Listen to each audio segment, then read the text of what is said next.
Welcome in. It is the Northside Baseball Podcast. I am Mitch Whitmire. He is Jason Ross, talking any and everything Chicago Cubs related. However you get your podcast, we always appreciate you tuning in, whether it's our YouTube channel, maybe the Northside Baseball website, maybe on Apple Podcast. However you do it, we appreciate it.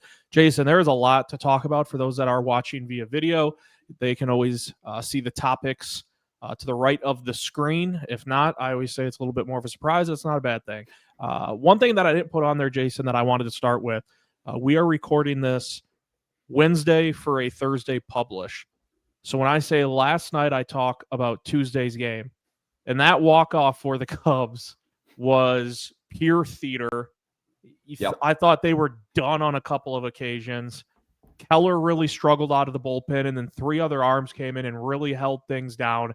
You got a home run from Tucker, a home run from PCA. You had Miguel Amaya, 10-9, 2 outs, bottom 9, hit a solo shot that I think I saw would have been a home run in 1 out of 30 parks, and that one park was Wrigley Field, and then the Cubs win it in extras on a walk-off RBI single from Ian Happ. And my takeaway, first off, always awesome to beat the Dodgers. 7 games against them before the end of April is crazy. So I'm glad they won't be seeing the Dodgers again, unless there's a postseason meetup. But my 2 takeaways from that game on Tuesday night, Jason: 1, this offense is starting to look like a team that you never feel like they're out of it. We saw it in a comeback win against Arizona. Was that a week or 2 ago, where they gave up a ton of runs? The Friday right before this. Yeah, it was Friday.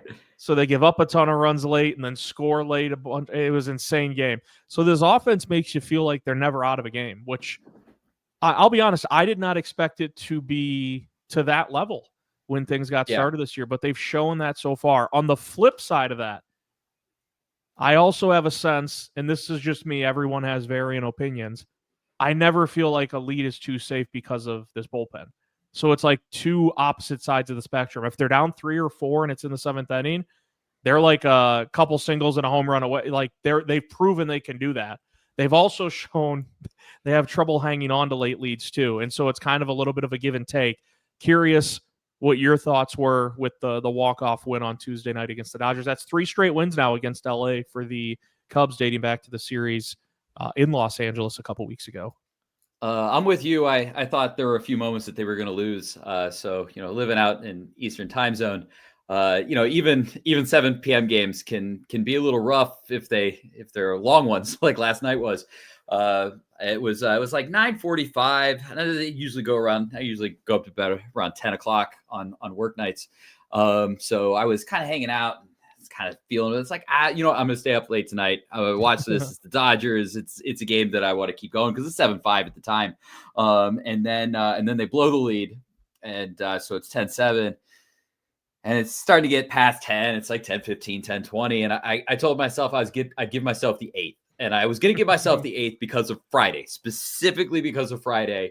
And then Tucker hits the home run, and I was like, all right, in for a penny, in for a pound. We're here for the rest of it. So it was awesome. I got to experience it. I'm so glad I didn't go to sleep and just wake up to find out what happened.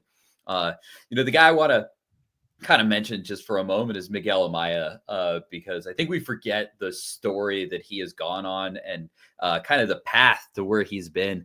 He was somebody who missed multiple years with injury catching in the minor leagues. It looked like he was probably done as a prospect. He had rough seasons. He came back. He transformed his entire body, started to hit much better, came up to the major leagues, struggled for a while to really be a good hitter.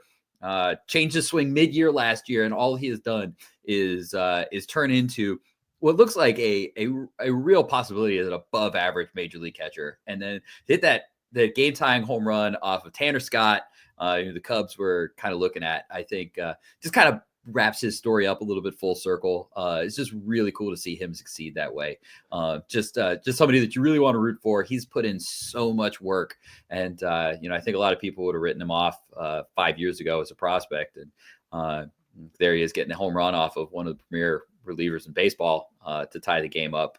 I don't care if it's the only stadium in baseball that it goes out. They played at Wrigley last night, so it counts.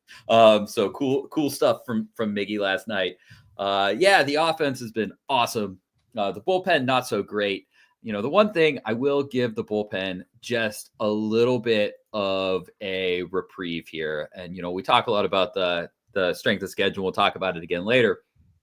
And I think we have to remember that one of the things that with strength of schedule means that the Cubs are going against banger offense, against banger offense, against banger offense. And that means that the relief pitchers are going through their early season, kind of ramp up as well. And so far, the Cubs have played the Athletics, who are the third best team in WRC plus on the season. They have played Arizona 7 times. They're the 5th best RC team in RC plus. They played the Padres 6 times. They are the 7th best offense in baseball. They've played the Dodgers 6 times, who haven't even registered a top 10 WRC plus on the season, but I don't really care because the Dodgers offense is stacked with talent. So they have just gone through the absolute teeth of things. So I'm going to give the bullpen just a little bit of a reprieve there. Not a full reprieve, but a little bit of a reprieve. It is difficult when every day you are facing lineups like that. And, with as awesome as the Cubs offense is, imagine facing the Cubs offense every day as a relief pitcher. And that's basically what we're asking of them right now. I think when the schedule eases up, even when we just get out of this Dodgers series and we start seeing like the Phillies and the Giants and the Mets, who are good teams, but they're not the Dodgers. They're not the Diamondbacks. They're not the Padres. They're probably in that second tier below them.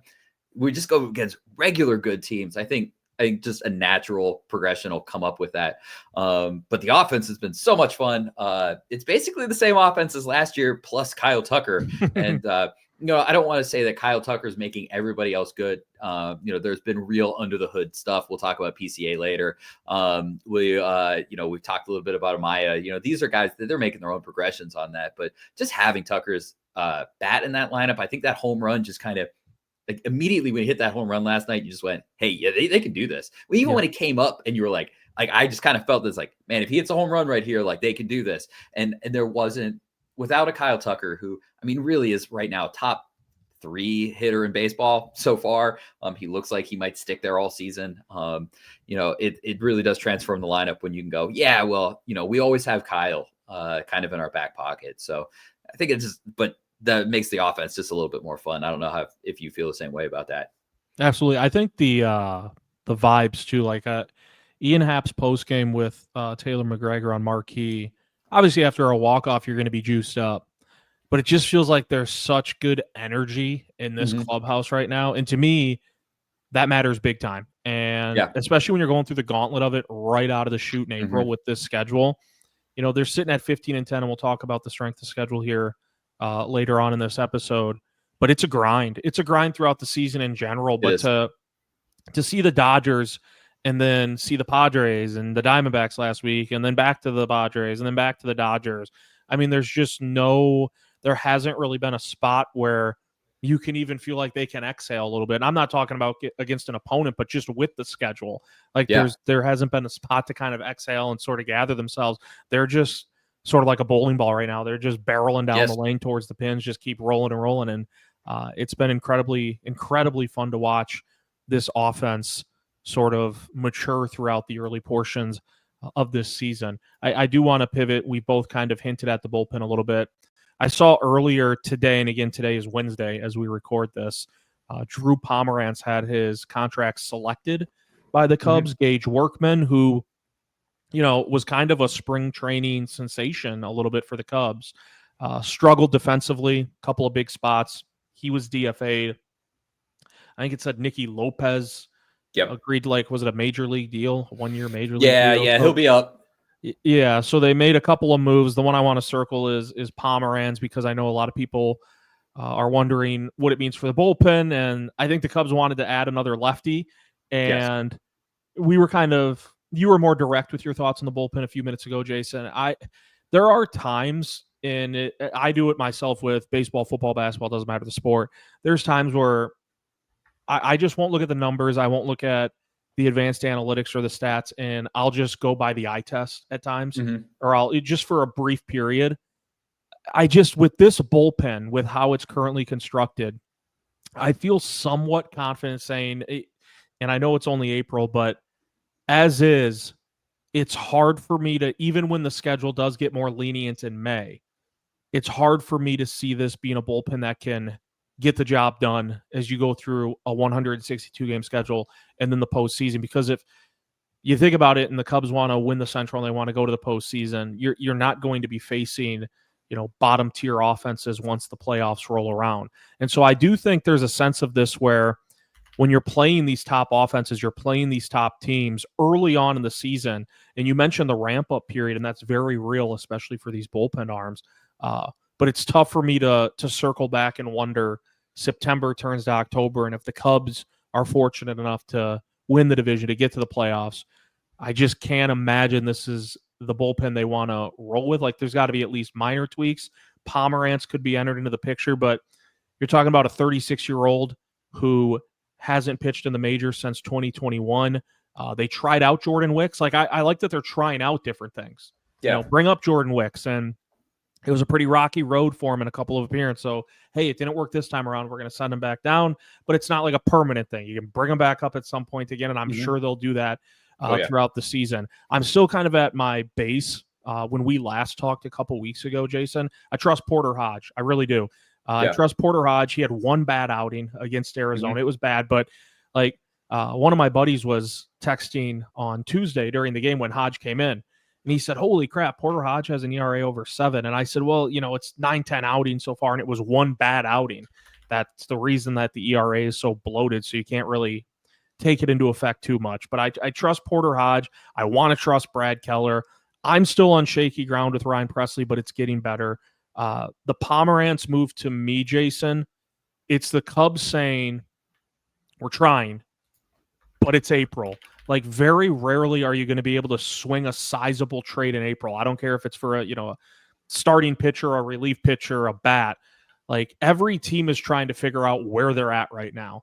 And early on, the returns for the Cubs are, we might need to tinker with the bullpen, maybe bring in some fresh arms, some fresh faces. The Pomeranz move, to me, is not the Cubs saying, look at us, we just made a big move for Drew Pomeranz. It's, hey, we're trying something, but, we're not a week or two out from the deadline. We're not even a month out from the deadline. Like, it's going to be hard to facilitate something this early on in the season, but we're going to filter some things in, see how it works, and then take care of it, I would assume, down the road if it continues to be an issue for the bullpen. So I still have confidence in the front office that they'll throw out different options, but we also have to recognize where we're at in the season, and that if you're looking for let's just say even a second-tier bullpen arm, like, other teams are trying to figure out where they're at. They're not readily putting someone on the market, I wouldn't imagine, at this point in April, and saying, hey, you can come trade for this guy.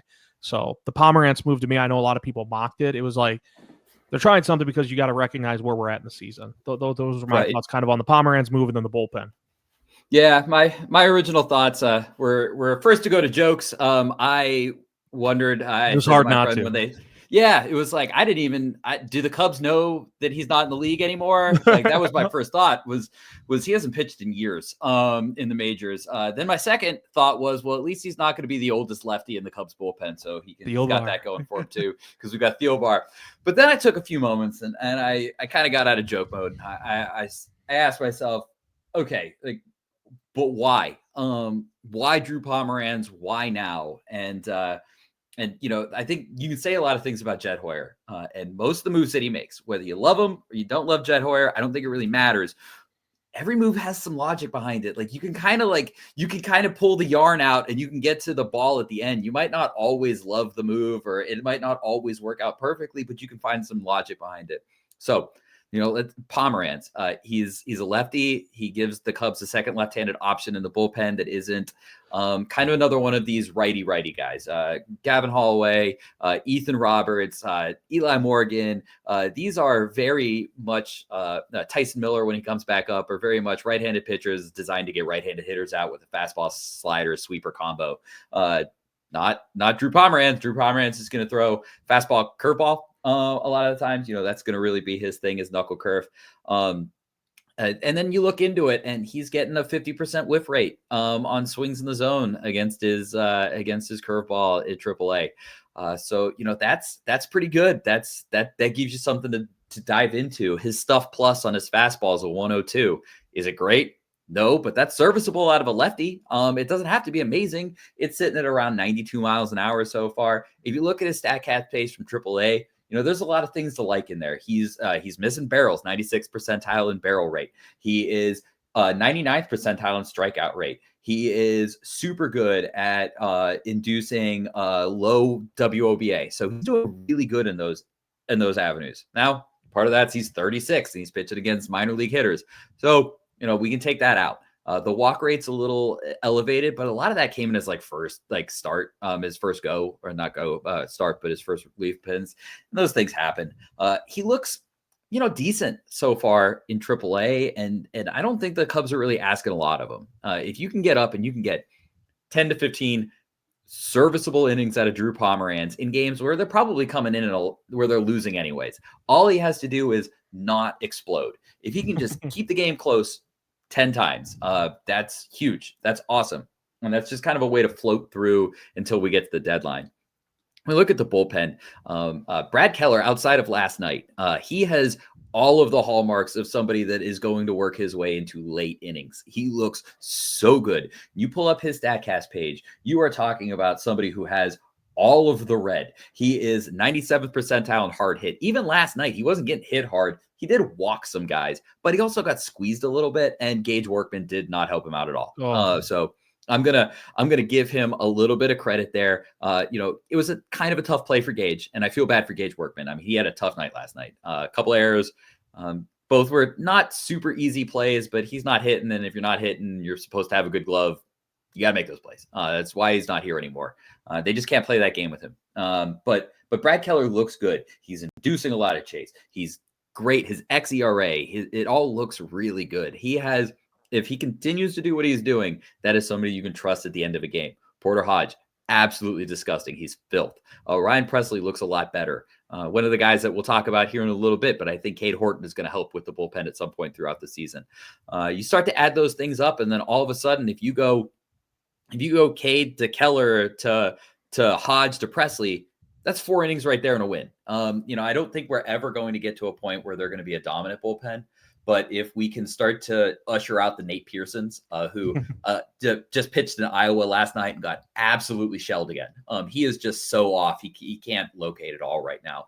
We can get the Nate Pearsons out of the bullpen, and we can start to find, Brad Kellers who can cycle into that zone. Brad Keller was picked up as a lottery ticket, and he looks like somebody, on the StatCast page that could legitimately pitch in eighth inning games, 8th, 9th inning games. He could close. That's what his StatCast page looks right now. Am I going to close him yet? It's 1 month. Let's wait to see if this continues. But he's got a lot of the hallmarks there. So I think the bullpen will get better. We aren't going to face worse terrible offenses in the playoffs, but I do think that some of this will shake out. Caleb Thielbar is somebody who Stuff Plus really likes in terms of the stuff, but the location sucks. So really that kind of makes me think that there's 2 things happening here. Either you've got somebody who's rear and back just to eke out that extra little bit of stuff because he's getting to that place, which is losing the location. And in that case, he's probably done. He's probably toasted. At the age of 37, 38, that's kind of where we could expect to see those things. But the good news is that if the location's just poor, but the Stuff Plus is good, and it's not like he's rear and back or anything like that to make this happen, then you just got probably a small little mechanical tweak, maybe a little bit of a timing mechanism. And for somebody who's been in the league as long as Caleb, that seems like that's probably fixable. So he's probably somebody that is kind of borderline, that you can keep playing that game with no other internal lefties who really stood out.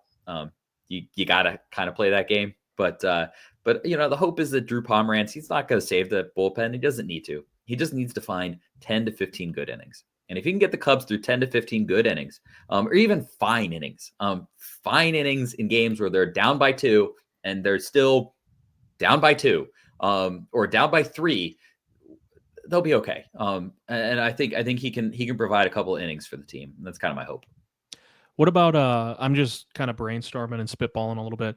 Colin Ray started the year in the bullpen, elevated to the rotation after the Justin Steele injury. If the Cubs at some point address the rotation, and let's say Colin Ray did go back to the bullpen, to me that's another semi-effective arm you could try out. Now they were using him in long relief appearances when they were up 1 million runs in a couple games, and he just chewed up 3 innings, I think, on 2 different outings.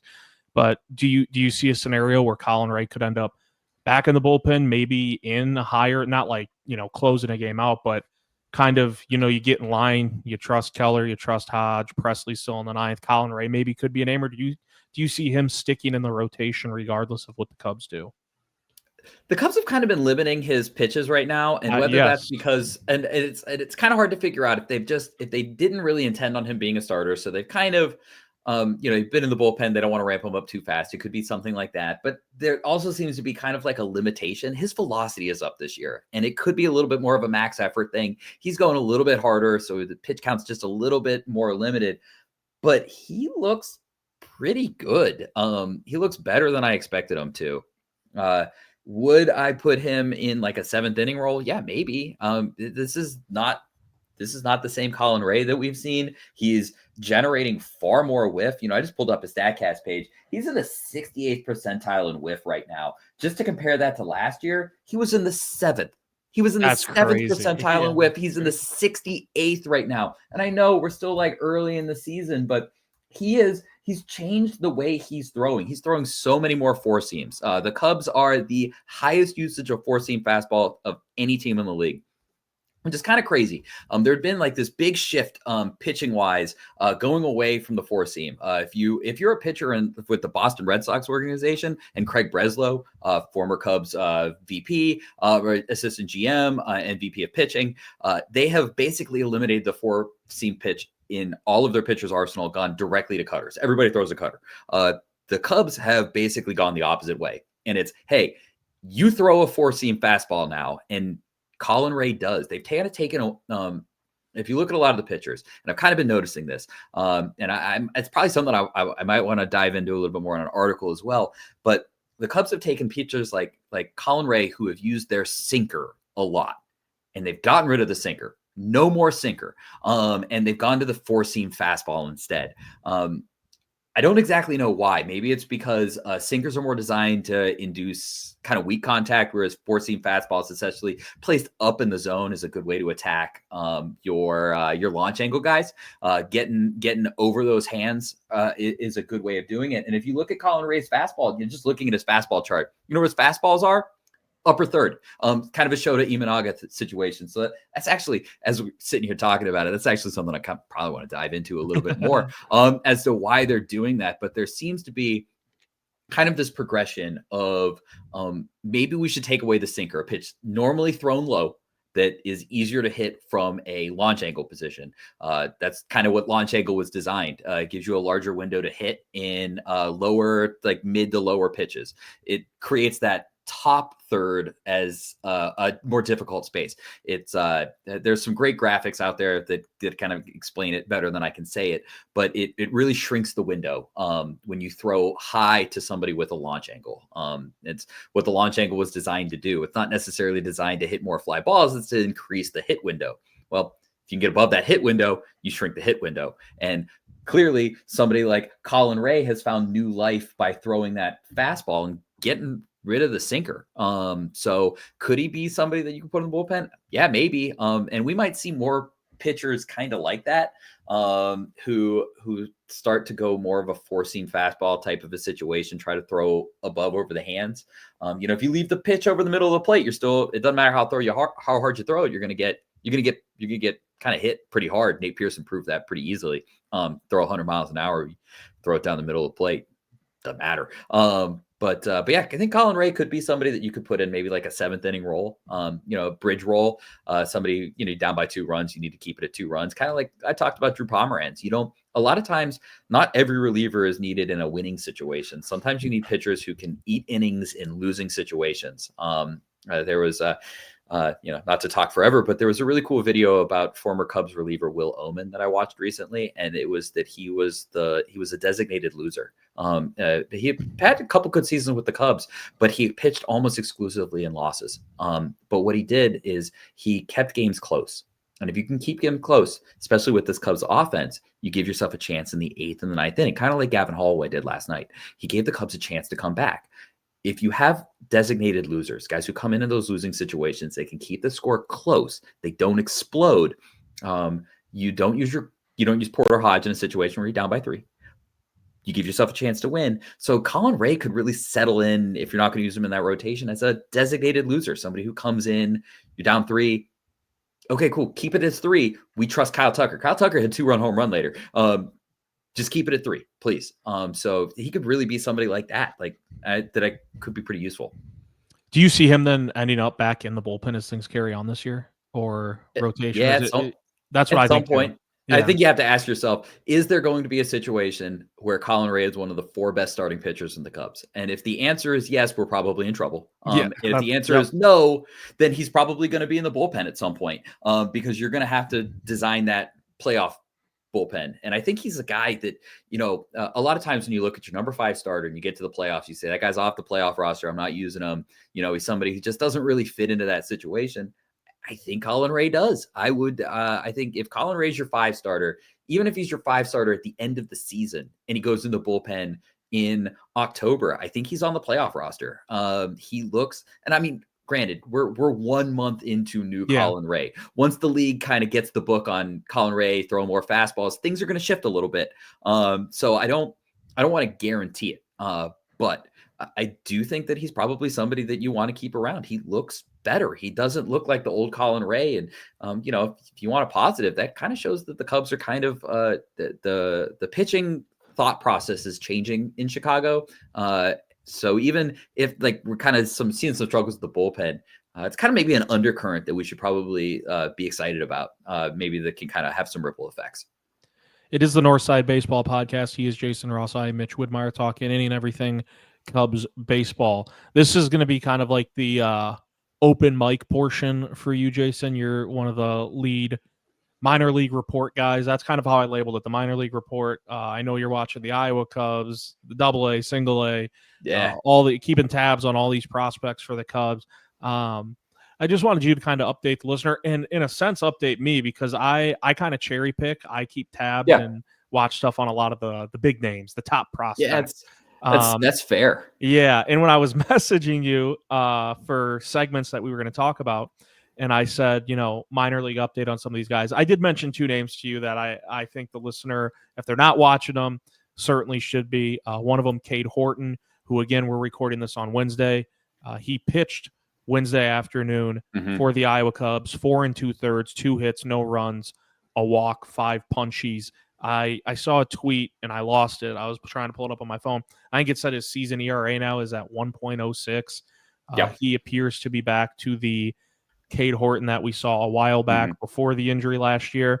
And then Moises, my boy Moises. I wonder too, I'll let you run with this, but last year catcher was such an area of struggle for the Cubs that I was wondering if his timeline would be advanced come 2025 if those struggles continued. But now we're seeing Amaya and Carson Kelly really hold things down. So those are 2 names. I'll let you run with it. Talk about those 2 others, whoever else is kind of standing out to you down in the minors. I'll kick it off with Cade Horton. I love Cade Horton. Listen, there are times I'm wrong on prospects and there are times I'm right on prospects. And I remember draft day because there was a bunch of smoke coming from, there's smoke that the top 10 team was going to take Cade Horton. And with some of the lead up, I kind of got feelings that it was the Cubs. So I started to do a little legwork before the draft day. Ended up being the Cubs who took him. And I know a lot of people got worried about it. It was, the Cubs drafted this guy. They just fell in love with a couple of starts in the College World Series. Well, the guy who's the lead scout, Ty Nichols. He's the Cubs lead scout on pitching prospects in the region. He's also picked Jordan Wicks, Jackson Wiggins. I'm going to talk a little bit about him here in a moment. But he doesn't miss very often, and he had been following him since the Ed Howard days because they played on they played in kind of the summer tournaments against each other, and they had interest in him out of high school. So I've been a big Cade Horton guy ever since I started to do some legwork because it wasn't just 3 College World Series starts that set records. He's good. If you've never watched Cade Horton pitch or you haven't spent a lot of time with it, the best way that I can explain a Cade Horton start is some pitchers go around you, Cade Horton goes through you. And I know that's kind of like a dumb baseball idiom, like meathead stuff. But if you watch Cade Horton pitch, you'll kind of understand what I talk about. He is in the strike zone all day long. He does not care who is up. He throws 55% of his pitches in the strike zone. To kind of put a little bit of a comparison on that, Shota Imanaga throws about 54% of his pitches in the strike zone, and he's 16th in baseball. So you have Cade Horton, who just does not care. He go right at you with what he throws. So as he comes back through the season, he's been gassing out about 55, 60 pitches. It's kind of, you can see he tired out. He'd lose a couple miles per hour on the fastball. Today he went 76 pitches. This is high water mark. They've been kind of incrementally moving him up like 5 pitches a game. Maybe expect to see 80 pitches next time. But this is the most complete he has looked. He did not have a few hitters where he just kind of lost it. Each of his first 3 starts, there were a couple of hitters he just kind of lost it. He had a couple walks. He was kind of out of the zone. Didn't really have it. Last start before this, didn't have the whiff. That's kind of what led to a couple of his walks. He got into these 3-2 counts, could put somebody away. They walk. Today, none of that. He went right through people. And the coolest thing is he threw 10 curveballs. That's a big note. That's his 3rd pitch that he's working on right now. More so than even the changeup. That's a good pitch for him. It looked good. Just talking pure RPM. All right. That's just pure spin. That's not spin rate. That's not observable. Just pure spin. His slider and his curveball is on par with Dylan Cease. His fastball velocity is on par with Dylan Cease, except Cade Horton doesn't walk people. So the ceiling for Cade Horton is kind of like, what if Dylan Cease threw a whole lot of strikes? So like, and that's the one knock on Dylan Cease is that sometimes Dylan Cease doesn't throw out strikes.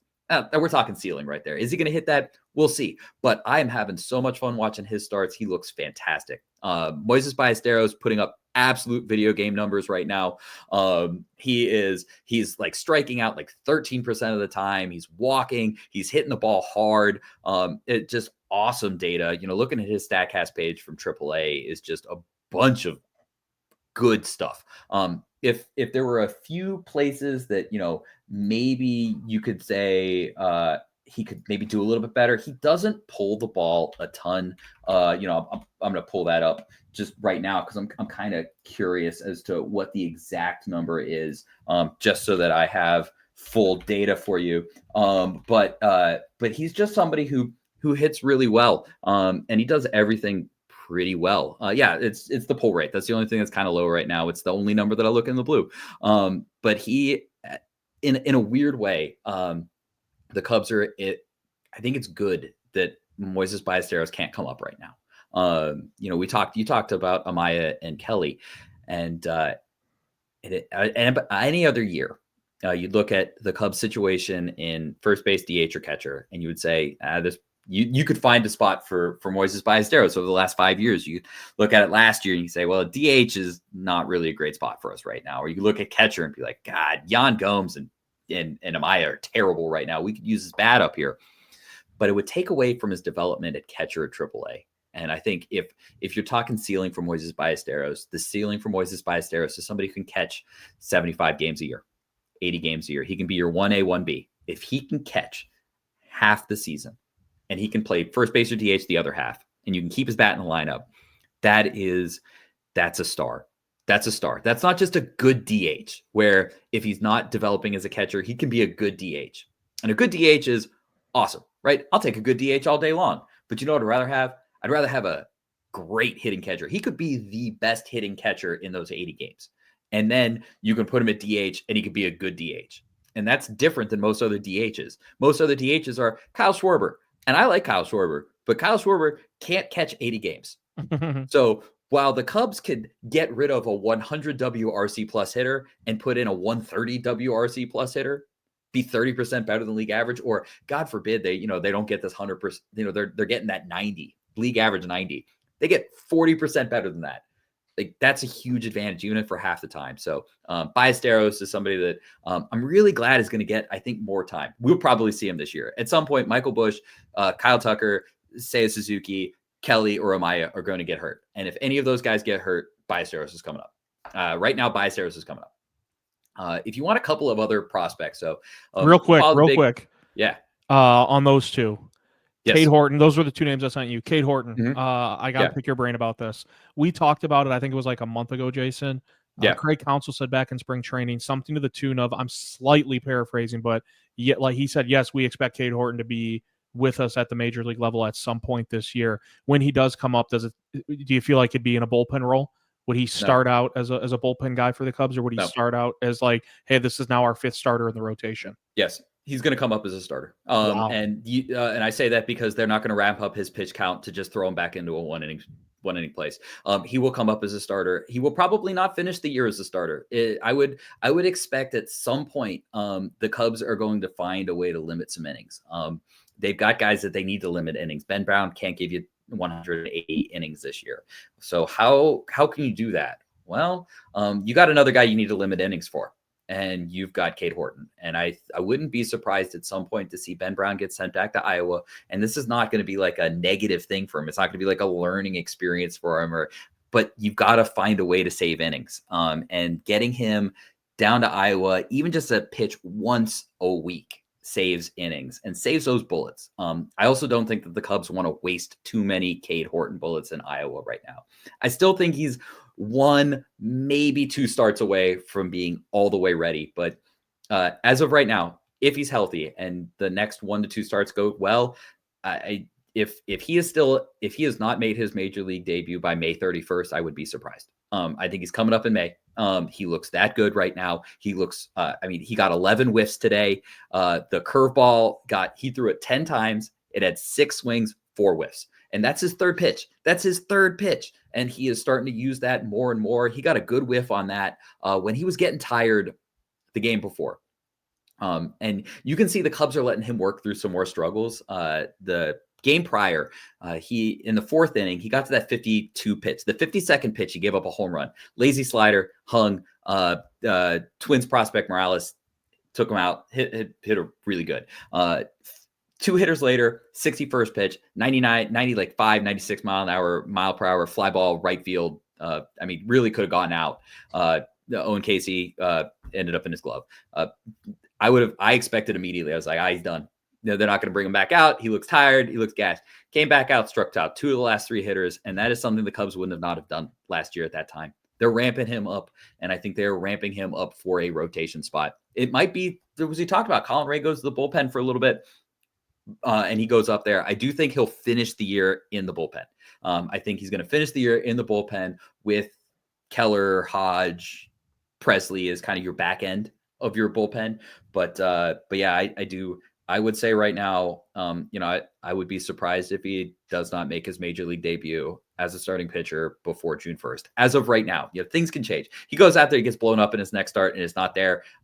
Maybe, but his StatCast page is beautiful right now. Fastball sitting at 97. The slider is disgusting. He's throwing strikes. He's getting whiffs. He's throwing a third pitch. At this point, it's just, okay, cool. If he can go 80 to 90 pitches, he throws 55% strikes. He can get you through 5 innings, and I think they're going to be a pretty good 5 innings. Awesome. And then the other question I had is with Ballesteros. You mentioned with Cade Horton, it's almost like just a matter of time. Go out there, you have a couple good starts. Probably going to be a point where the Cubs are like, there's no purpose for him to be in Iowa. We could have a spot for him here at the major league level. Let's call him up, put him in the back end of the rotation. With Ballesteros, do you think there's it's a slower process bringing him along, sort of letting him really fill out who he is at the plate and then behind the dish as a catcher, but you believe he's a candidate at some point this year if he keeps on this trajectory where, hey, player ABC gets hurt, he's the likely candidate to get the call up from Iowa. That's kind of where you're at with Ballesteros. Yeah, I would say if any of the following players are hurt in the next 2 months, he's probably up. And I would say that is Ian Happ, Kyle Tucker, Seiya Suzuki, Michael Busch, Amaya, or Kelly. You get any of those players hurt, he's probably coming up, because if you get a corner outfielder hurt, Seiya Suzuki plays corner outfield, now you got a DH spot open. If Michael Busch gets hurt, you need a first baseman. If you have a catcher hurt, you need a catcher. He's not on the 40 right now. So maybe if it's an outfielder, Kyle Tucker or Ian Happ, it's Kevin Alcantara. And Alcantara's looked pretty good so far, but Ballesteros he looks like the more major league ready hitter right now. Alcantara's still kind of working through some things, still hits the ball on the ground a little too much for my liking. He's a better defensive player, but if you don't need the defense and you kind of, especially if it's like a Tucker or a Happ or a Busch, these are guys who you need to hit. And I think Ballesteros is the better hitter right now. So I would say that he's probably up for those guys. But yeah, it's a little different with Cade Horton. You can kind of swing all you want. We're not going to worry that he's going to blow out his arm and miss the next 2 years. Whereas with Cade Horton, you have limited bullets. We don't need to limit the amount of hits that swings that Ballesteros has this year. Like Cade Horton throwing pitches. So you want to make sure that Cade Horton's pitches are being used at the most effective area. Whereas Ballesteros, he's 21. He can get time in AAA. He can crush AAA pitching for a few months. It's not going to hurt his development because he's still developing behind the plate. And his bat is more advanced than that. But the best version of Moises Ballesteros is somebody who can catch 75 games. If he can catch 75 games, he can be a 1A, 1B guy. You have a real special player potentially. Whereas the opposite end of that is you have a first baseman and a DH, and it's very hard to be very special at those positions. And while I think Ballesteros can be good at those positions, the special Ballesteros is somebody who can catch some, and letting him develop more there, I think is important. Catchers take a while, they take some time. And I think just if the Cubs have the luxury of being patient with him, they should be patient with him. Let's hear about a couple more of those names to wrap up the minor league report. Guys that you're kind of giddy about, guys who are stepping up. I hope that's what it is. It could be the exact opposite. Okay. It is. I don't know if you're going to be like, this guy's been terrible, but the system has been great so far. It's been really good. On the offensive side, I'm going to start off with my pet project, Ivan Brettauer. I had talked about him during spring training. I said that his mechanics were better. And guess what? They are better. His numbers look pretty good so far. He is not striking out nearly as much as he was. The mechanics look great. He's somebody who if you're looking for green flag indicators of breakout prospect, a couple of things I like to look at are, one, I like to look at somebody who is doing something different. And it's Ivan Brettauer. He changed his mechanics. He took a swing that was working for him in college 4 years, tore it down to the ground, came back this year with a brand new swing. That tells me you've got somebody who listens to coaching. And people who listen to coaching are people who will consistently make tweaks. They will consistently listen. And it was a quick fix. And it was it's a pretty major fix. And then the numbers are coming behind it. So you actually have a reason to believe in those numbers. He's going opposite field a little bit much right now. I had gotten a chance to ask Eric Logenhagen a question. If you're not aware, Eric is one of the lead prospect writers on Fangraphs. He does a prospect chat every week. Obviously, Eric's a big fan of the pod. I'm sure he listens all the time. But he answered a question for me when I asked him about Ivan, and he mentioned that his swing's still a little bit long and he's going opposite way. His swing is a little bit long. I don't necessarily think that's always a bad thing. Luis Arraez has the longest swing in baseball, and he makes the most contact in baseball. Having a long swing gives you a longer window of kind of a hit box, and that's not always a bad thing. He's also just a big dude. Big dudes tend to have long swings. He's going opposite way a little bit, and you mentioned that as a negative as well. From the games that I've seen every one of his plate appearances. Pitchers seem to be afraid to throw to him. He's 6'6", 250 pounds. I'd be afraid to come inside on him too. Yeah. Just to mention, he's stolen, last I checked, 4 or 5 bases. He moves, like he's 6'6" and he moves. He's an athletic guy. We have our current prospect ranking on NSBB. Please sign up, do that, take part in it. We're doing a community one. And I always put mine in. I had him as my 14th ranked prospect right now. And I don't think most people probably have him in their top 20. I'm really impressed with him. He seems like he's got a rocket ship on his back. Do not be surprised if he's in Knoxville at the end of the season. Christian Franklin, speaking of outfielders, that is a guy you need to recognize and know. He's going to play a role at the deadline. And I don't know if it's going to be a role in the deadline for being traded or making it feel more comfortable to trade somebody. He's the third outfielder in Iowa. His StatCast data is wonderful. He has some of the best plate discipline in the entire system. He's capable defensively at all 3 positions. He's athletic. He's not very big, and the power has never been there. Except he changed his bat speed this year specifically for 2 reasons. Bat speed's way better, and the exit velocity way better. He went up size in baseball bats, kind of like Pete Crow-Armstrong. Talk about him here in a little bit as well. But one of the reasons why Pete is probably making a little bit better contact, heavier bat. Second, Christian Franklin is really engaging his lower half a little bit better. He's generating more power, swings just better. I don't know if he's a starter. I think I kind of get Mike Tauchman vibes of like fourth outfielder. Not Mike Tauchman exactly. He's a different flavor of fourth outfielder. A little bit more athletic. He'll strike out a little bit more than Mike, who is striking out like 13% of the time. He's going to strike out 20% of the time, which is still better than league average, but not elite. But he walks a ton. There's some better power there. I think he may go as like a second or a third piece in a trade. You want a Sandy Alcantara. I think the Marlins could maybe be interested in somebody like a Christian Franklin, who's 25. He's going to be ready this year. He needs to really see some major league time at some point. But it could also be that you feel better about moving an Owen Casey or a Kevin Alcantara, knowing that you have Christian Franklin in the system. If you know that you're really going to put forth the effort to sign Kyle Tucker, maybe you trade an Owen Casey, and then you say, well, I still have my fourth outfielder in Christian Franklin, who can save me some money on the bench. All is good. Franklin's a good one. Jackson Wiggins, second round pick a couple years ago, another Ty Nichols special. He looked so good last Wednesday. I think he's slated to go tonight. I'm going to have to watch his start again. He went 5 innings, struck out 7, throwing 97 miles an hour on the fastball. Mechanics look clean. He was a helium prospect coming out of Arkansas a few years ago, and then he got hurt before the spring. The Cubs took him in the second round. A lot of people thought negatively about it, and he looks really good. I really enjoyed watching him. Nazir Amule is another starting pitcher I'd keep my eye out on. He's pitching in Myrtle Beach. Cubs took him a couple years ago, immediately had Tommy John surgery. Came back last year, no longer a two-way player, just pitching. He could not throw a strike. His stuff was everywhere. This year, not walking anybody. Looks really good, throwing 94, 95 miles an hour into the 4th or 5th inning. He went 80 pitches the other day, faced 20 hitters for the second time on the season. Wheels kind of came off. He had a couple of errors, then he had a balk, gave up a couple runs. None of them earned. He made them not earned himself. I guess that's the benefit of being the pitcher. If you don't want any earned runs, just throw the ball into the stands. But that's somebody that I keep an eye out on. He's got some helium to him.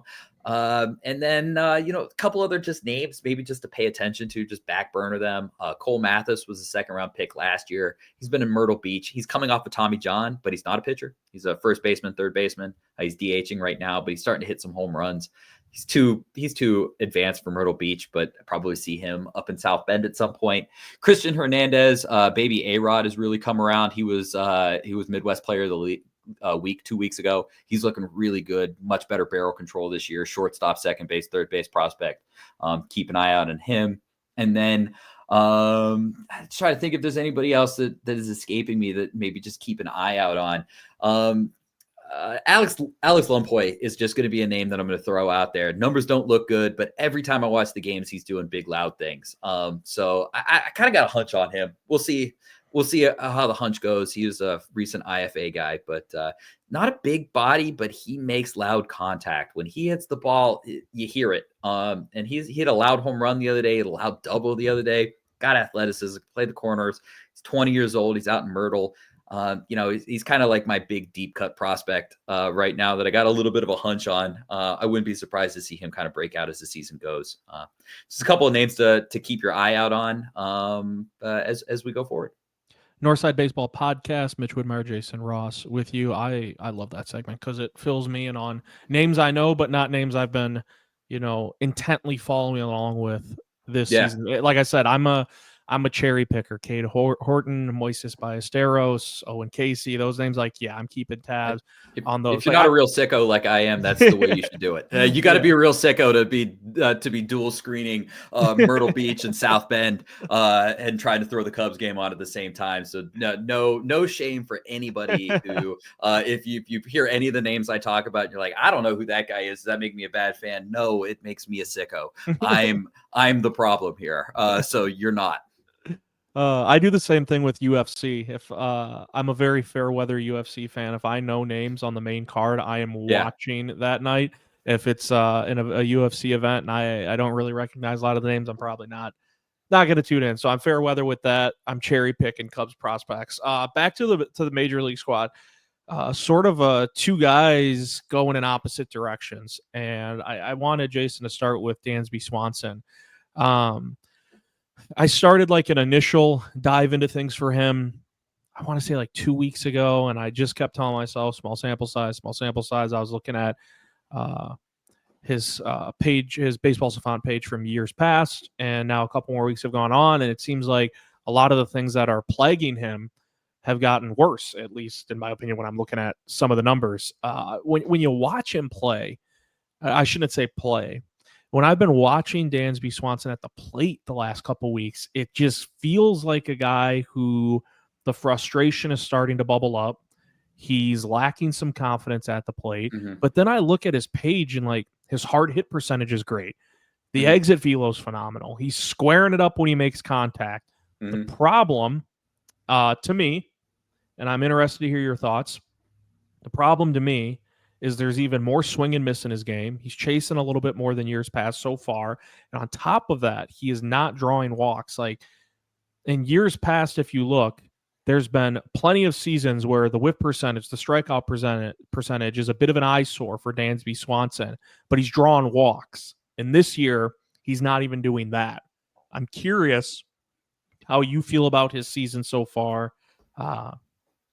Obviously, the hope is he turns it around or at least gets it back on level ground, but that's a guy who you can see it. He's kind of wearing it on his face when he's at the dish.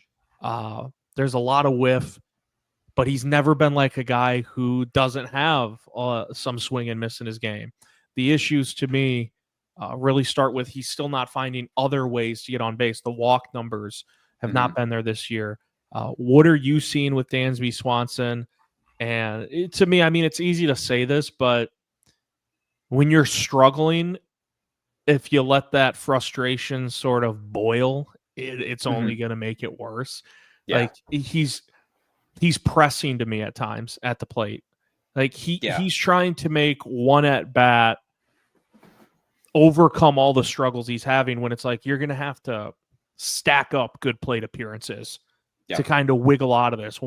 It's like there's no such thing as an 8-run home run, you know, like when you're down big in a game and it's like the guy's swinging as if he's trying, not Dansby, but you'll have a player come up with 2 on, you're down 7 or 8, and he takes a swing as if one swing is going to tie the game, and it's not the case. With Dansby, when I'm watching him right now, Jason, it's a guy who's pressing, forcing the, I don't blame him because he's struggling, but he's trying to make one at-bat, the at-bat, to get him out of this little rut. And I think it's just going to take time for him to do it, not just one game, one at bat. Yeah, it's probably going to take a little bit of time. I think there's kind of like two things happening with Dansby simultaneously, and they kind of go together. He started the first couple of weeks, and he's hitting the hell out of the ball. He's got the home runs, but nothing else was like landing, and it wasn't necessarily his fault. He was hitting the ball pretty well, but the numbers weren't there. Right. He had the home runs, but nothing else was there. And then, I think there's only, somebody who's played a lot of baseball in my life. You can play the process versus results game all you want. And there kind of comes a point when you start to press. And even when you're doing everything right, the ball's not landing, you start to try to figure out like, what can you do to make the ball land better, instead of realizing that most of it's out of your hands. It's not really your fault at that point. And it almost feels like that's kind of happened to him here. He was somebody who maybe kind of got to that a little bit. He's also been just a streaky hitter his entire career. He has ups and downs. I think right now we're just seeing the downs, and I think it's standing out a little bit more with the lineup right now. I think if he was having kind of the run that he did, I mean, he had a triple last night. We're talking about him as like slumping, and he's awful. Yeah. Moving down the lineup. His first inning, he hit the ball off the wall. That was like, it very easily could have Miggy Amaya'd his way into a home run. Little basket shot. Yeah, a little basket shot. And then, is that really that bad of a game getting a triple? So I think he's kind of standing out a little bit because, Kyle Tucker is going bananas. Seiya Suzuki's going bananas. Michael Busch is going bananas. Pete Crow-Armstrong's going bananas. Everybody's going bananas. And then you're like, wow, Swanson, what are you doing? You've only been okay a lot of the time. So I think part of that's kind of happening too, where I think his struggles are a little bit more magnetized than they would be if everything wasn't going so well around him. I don't. He does have the 64 WRC plus, so there is that. But if you look at it, his expected WOBA on the season is 2 points higher than it was last year. So like he's really not. I don't think he's really having the kind of season that we recognize. I think he's been unlucky, and I think the other lineups are kind of making it feel like it's worse. He's not been great, and I don't mean to kind of pass that off as like, oh, everything's fine, because it's not. He's definitely pressing. You can see it. He's struggling on the fastball more than he normally is, just on his normal numbers. That's not Dansby Swanson. Dansby is always a fastball crusher. That's kind of what he does. So I think, if he can get back to crushing fastballs, if he can get the luck to kind of swing the right way, I think he'll be fine. But he does kind of stick out like a sore thumb. You score 11 runs last night, and I bet you one of the very few things that you don't remember is his first inning triple, which was an important thing. And I kind of forget about that too. I'm thinking Kyle Tucker's home run. I'm thinking Kyle Tucker's other hits. I'm thinking Ian Happ and all the hits that he had. And then because he started off with the triple and then kind of fell off throughout the rest of the game, it's easy to forget. It's easy to forget those things. So I guess I'm not super worried about him. I think he'll get it together eventually, but I do, you can see him pressing. You can certainly see him pressing. Flip side of that, we could bring up PCA. We do this podcast once a week. It'd be easy to bring up PCA in some form or fashion every single episode, but really with what he's doing, what you're going to get in the field on the base pass. What he's doing at the plate right now is awesome. It's so fun to watch. Mm-hmm. You sort of run out of descriptors, and you're a teacher, so you should never run out of, the adjectives, right? But I do. I run out of ways to describe the guy. He's a thrill for the dramatic, loves the big moment. I continue to think aloud, Jason, when I'm watching Cubs games and I'm watching PCA, and it is a big if because it's not a guarantee, but if he can find a way as he, gets more acquainted in the big leagues to shrink his zone, to stop chasing so much, that to me I start to wonder then how high, like, can this dude go? How high can he fly? I don't know, but he's been a spark plug. And one thing, I was looking at the numbers a few days ago, and I would assume it's only gotten better. Amaya hits a home run yesterday on Tuesday. PCA does too. The production, Jason, the Cubs are getting, like, we look at the top of the order, and the headliner this offseason was getting Kyle Tucker, and he's been magnificent. I think if you cast a ballot for hey, who's the MVP in the National League after 1 month, or like right now in April, it's probably Kyle Tucker. Like, he's right there. I mean, it's 1-2.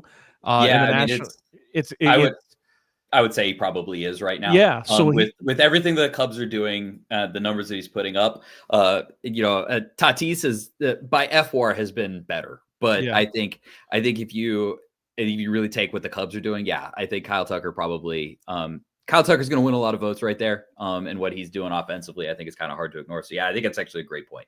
Yeah. My larger point too is Kyle Tucker rightfully getting a lot of the shine. Seiya Suzuki's been awesome. Michael Busch has even surprised me with how he's swinging it so far this year. Mm-hmm. The production they are getting, though, 7 through 9 in the order, cannot be ignored. Because last year I thought it was a massive, massive blemish on the resume for the Cubs. Like, the lack of production they got 7, 8, 9. And now you have PCA who's funneled into that 7, 8, 9 group. And you have Miguel Amaya in the like, for as great as the offense has been, and we want to say Kyle Tucker, Seiya Suzuki, Michael Busch, and they are absolutely a big part of it. The production they're getting 7 through 9, PCA, a huge part of that, cannot be ignored. It's just I'm looking at this lineup every night, and I'm like, where's the weak point? Like, do they have one superstar after another superstar after another superstar? No. But they've got a bunch of dudes that are just going to grind it out, and they're going to find a way to get on base. And then once they get on base, they have a lot of guys that'll swipe second. And then it's putting you in a bigger jam as a pitcher. And I know it's April, so I'm trying to tell myself to pump the brakes a little bit, but I love the production I'm seeing from PCA. And as an extension of that, what that 7, 8, 9 in the lineup has been doing for the Cubs. Yeah. So Matt just wrote a great article about Pete again, just looking at kind of his swings from, when he's hitting well and when he's not hitting well. And one of the kind of hallmarks, when he's hitting well, he swings less. When he gets too confident, he starts swinging too much. The hope is that he can kind of even that out a little bit. We talk about Dansby Swanson about being kind of a streaky hitter. I think we're going to have to accept that PCA is going to be a streaky hitter. I don't want to kind of make too many assumptions about somebody that I've never met, but he kind of gives off that kind of category where he plays a game with a lot of emotion. Yes. And people who play with a lot of emotion, I believe the people who are a little bit more prone to going through big ups and big downs. When you're down, you're down, and you're down on yourself. And then when things start to go up, you're starting to feel really good about yourself. And Pete kind of has that feeling. He's also young. He's a kid, so that's part of a lot of it too. He definitely looks much better and much more comfortable at the plate right now. He's not a wild man swinging at everything. I mean, he had that good swing against a left-handed pitcher last night, Taylor Scott, where you almost thought he could have gotten it out. That's not a Pete Crow-Armstrong swing last year. He's getting beat by that pitch last year. I thought it was out, by the way. Like I don't even know if it reached the warning track, but I thought it was out. I think it was right at the warning right at track. it. Yeah, like when he hit that, I stood up. I was like, and then I got a little excited about it. Yeah, I got a little excited about it myself. But he doesn't have to be a superstar hitter to be a star. I mean, sincerely, if Pete Crow-Armstrong is league average, he's a 100 WRC plus hitter, he's a star. Like he's a star. He's going to be a different kind of star.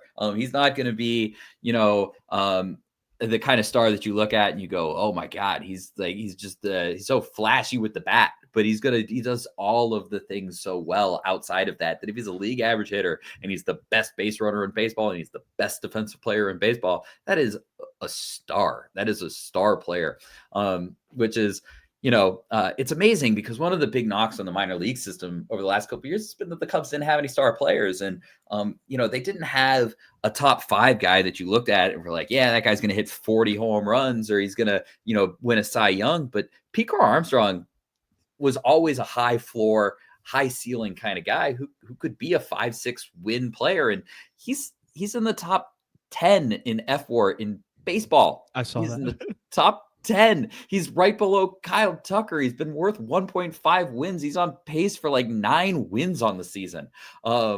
He's so good. So he, even if he doesn't keep 130 WRC plus, he's probably not. Kind of his expected stats say maybe expect some regression there.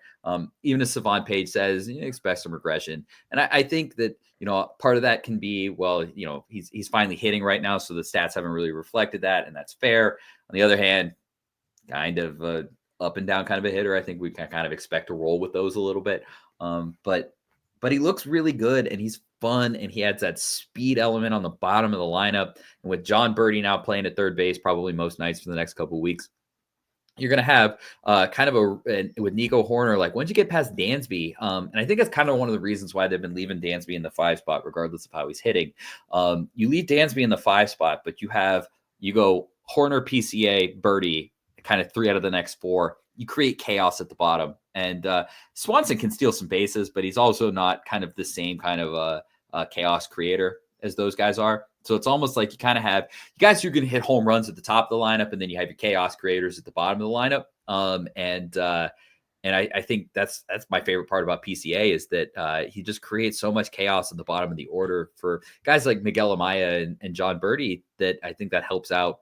Maybe not always on the data sheets, but it's helping part of the reason why they're scoring runs and why they're such a good base running team. A couple more topics I wanted to touch base on Northside Baseball Podcast. Sort of just a broader topic. You can run with it how you want. I kind of focused in on that strength of schedule again, Jason. Sort of just like our April Cubs thoughts is how I labeled it on the sheet. To me, 15-10.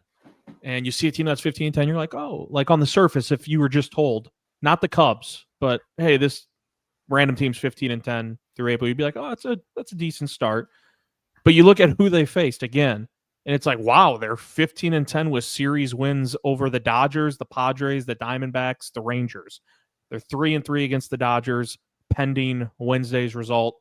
Could finish 4-3 against them on the season. They have the Phillies up next, who just got swept by the Mets. They're going to be chomping at the bit to try to right some wrongs after getting swept by the Metropolitans. So I look at that strength of schedule for the Cubs. I see they're 15-10, and I'm more than pleased with this start to the season. I was okay when I was just looking at the schedule for the first month and all those numbers were thrown out about how tough the strength of schedule is. I was like, if they just find a way to go 500, I'll be perfectly fine with it. And right now they're pacing to finish I would say semi-comfortably over 500 to finish the month of April if things keep going on the path that they've been on for the Cubs. So sort of your April thoughts. I'm like broad perspective, because if you zoom in, obviously, the bullpen still worries me. Who's that long-term fifth starter? Like, there's things you can poke and pry at. We just talked about Dansby Swanson kind of going through some pitfalls right now, but we hope he'll figure it out. History would tell us he'll figure it out. But if you really zoom out that microscope and you just say the Cubs are 15-10 right now as April winds down, series wins over the Dodgers, Padres, Diamondbacks, Rangers. I don't see how a Cubs fan could look at what has occurred so far and not be very, very satisfied in the month of April. So the very first thing that I wrote in my notes was, ask Mitch what he thought a good April was going to be. You've already answered that question. 500. I would have been like, that's fine. I honestly would have been exactly what I was going to say. Honestly, if they could have come in 2 games under 500 with the schedule that they have the rest of the season, I would have been probably just fine with it. They have 5 games left to go in the month. They are going to get to 500. 6 games left. They have to win 1 game to guarantee a 500. Yeah. 1 game. The Dodgers are going bullpen today. The Phillies, I already looked at the starters there. We do miss Wheeler.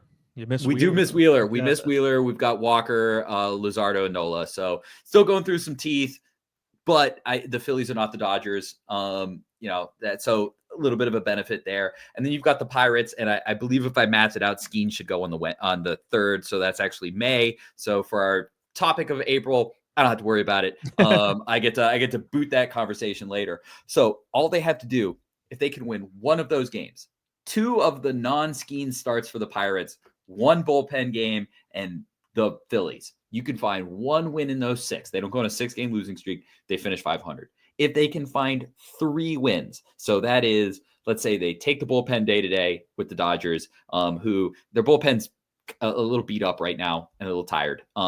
You find a game against the Phillies, you find a game against the Pirates. That's There's 3.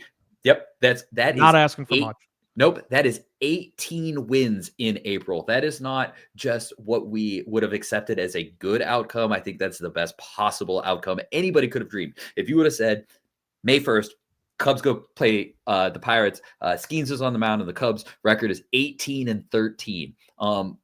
You're feeling ecstatic. Add in Justin Steele not pitching for the rest of the season.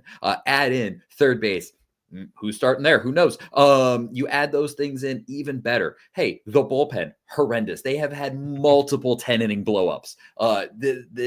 So there is so many good things going on. On one hand, some of these things aren't going to keep up. The Cubs can't keep giving up 10-run leads in the bullpen. I don't think that they will do that. So I think a lot of these things are going to even out. Do I think they have the world's greatest offense ever? No. Do I think Dansby Swanson will be terrible forever? No. So it's like there's going to be months. Every month has some players who have really good months, some players who have really bad months. But if you build a good enough team, you can weather all the storms. And I think what we're starting to see right now is that the Cubs have a really good team. They can weather storms. When their bullpen's not going good, they've got the offense to pick it up. There's going to be some times where the Cubs struggle against pitching, and they're not going to hit. There's going to be a couple of weeks where they're not going to hit.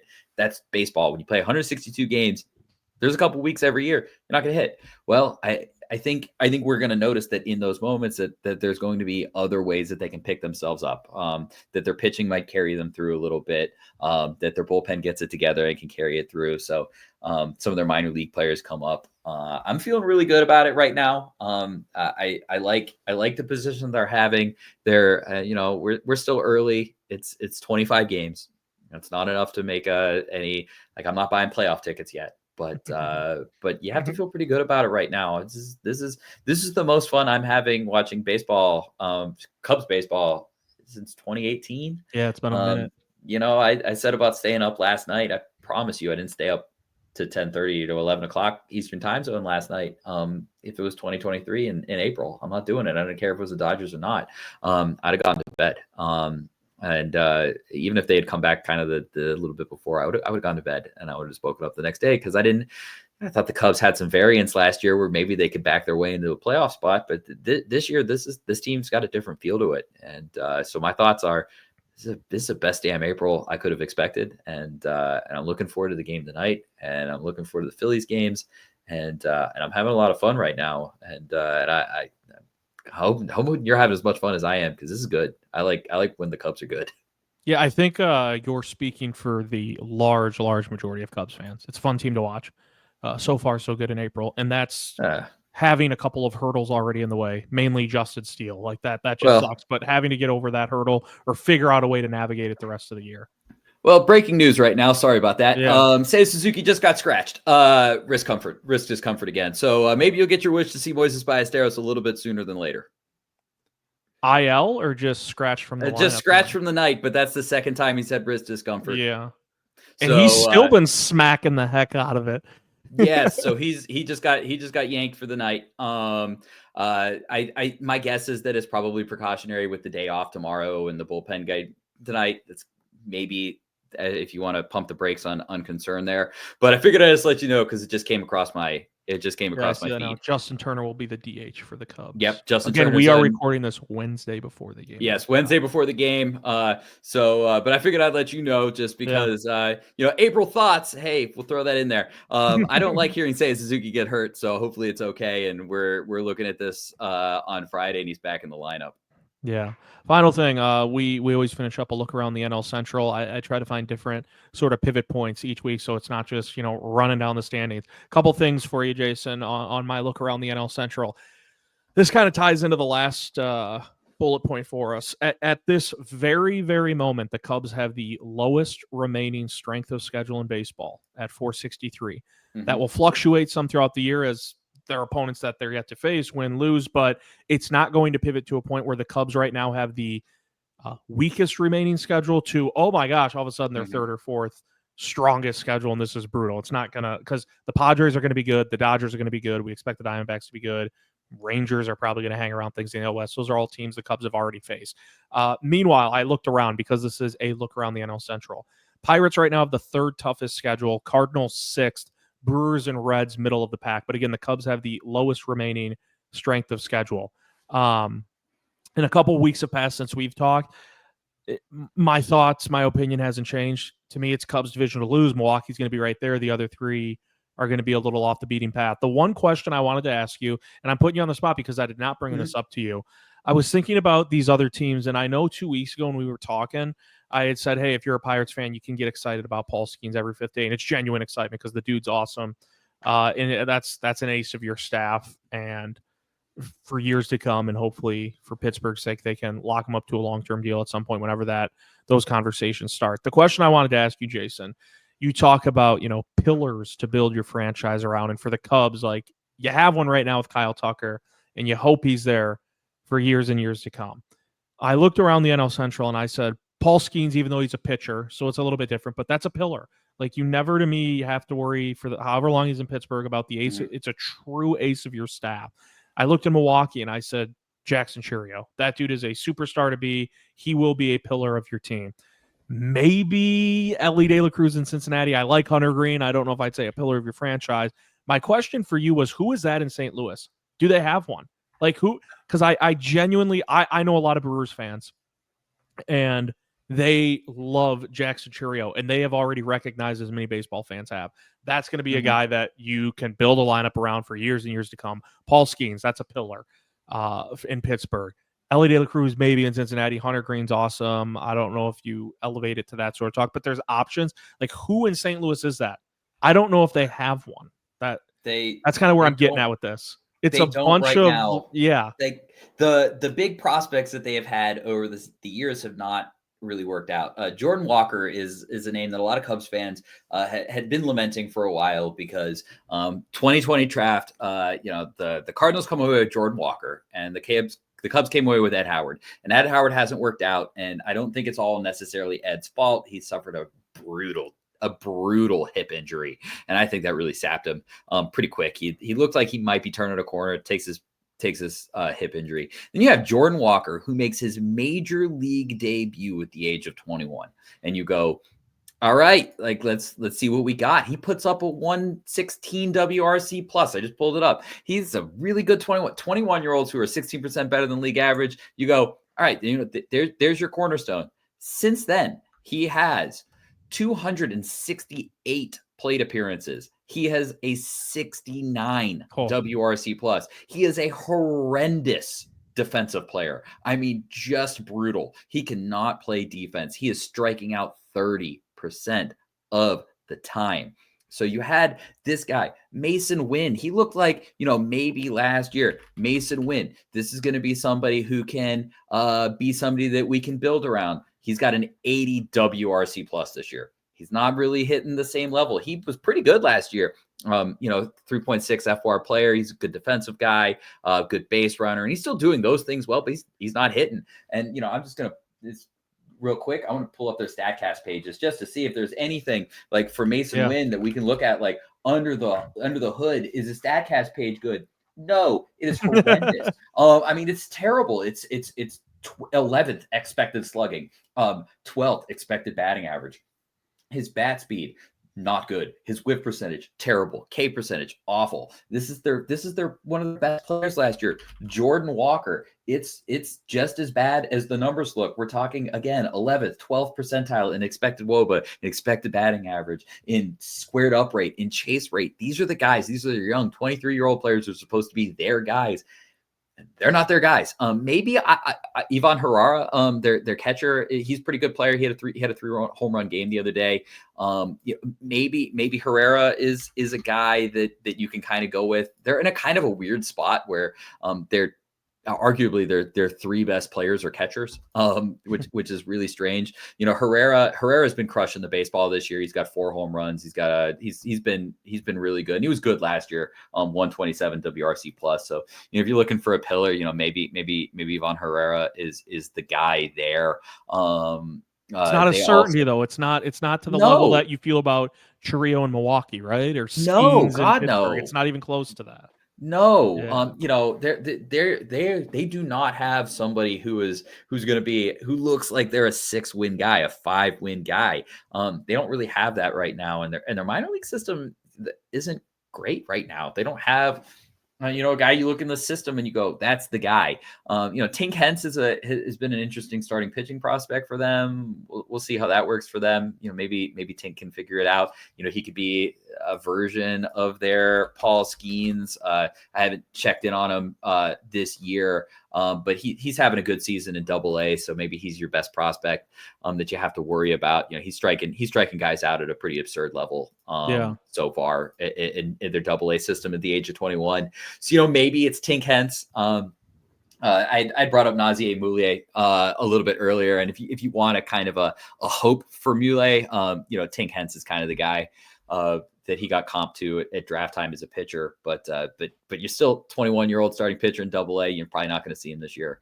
So the Cardinals, they're kind of a weird spot as a franchise. They've lost that kind of Cardinal magic where they pull up some 5'8" second baseman and he'd hit 20 home runs. It seems like Tommy Edman was kind of the last one. And now he's out in the playing. He's in the Dodgers. He's playing for the Dodgers. So it just seems like right now they are not. In a weird way, the Dodgers are. They always felt like they were a franchise on the kind of the forefront of things.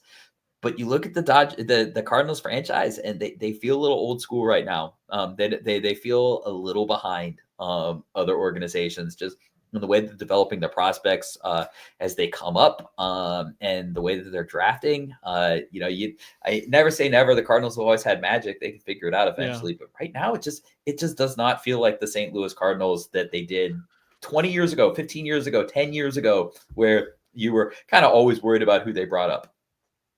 Yeah, what made me think of this is their attendance numbers are still shrinking. And I know late last year, I want to say it was in August, they actually set low marks for attendance in back-to-back games at Busch Stadium.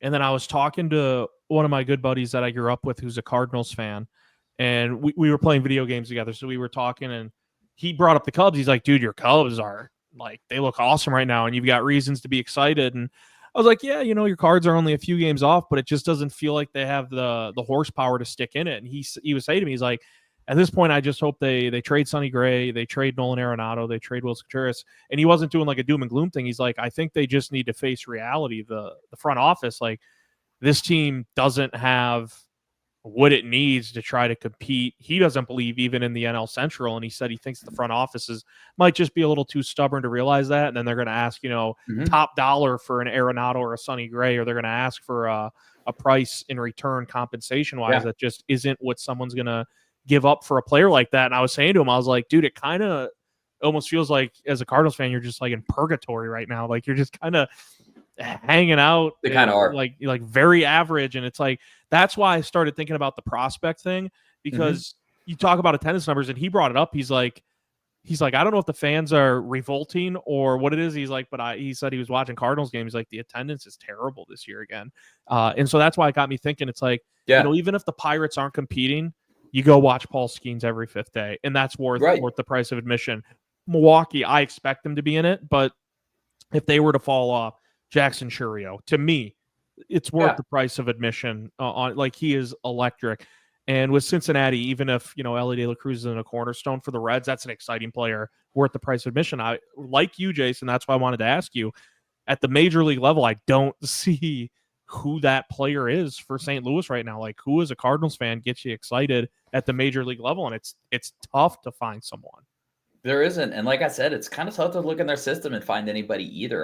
The Cardinals are kind of in a weird spot as an organization right now. And your friend who's a Cardinals kind of hit on the same thing that I did. They feel like they're a step behind the rest of the forefront of the Major League Baseball. I talked about the Cubs, and I kind of want to dive into it. Like I said, looking at their usage of the four-seam fastball, I don't know what the Cardinals really do well right now. The Cardinals used to find these pitchers, that they'd find these middle infielders. They turn mediocre prospects into useful starting pitchers. They kind of always had this like magic fairy dust, but it doesn't seem like they do that anymore. Are they a great pitching team? Well, they bought a bunch of old pitchers, and some of them worked out, like Sonny Gray, but I don't necessarily think that's a kind of anything that you can hang your hat on.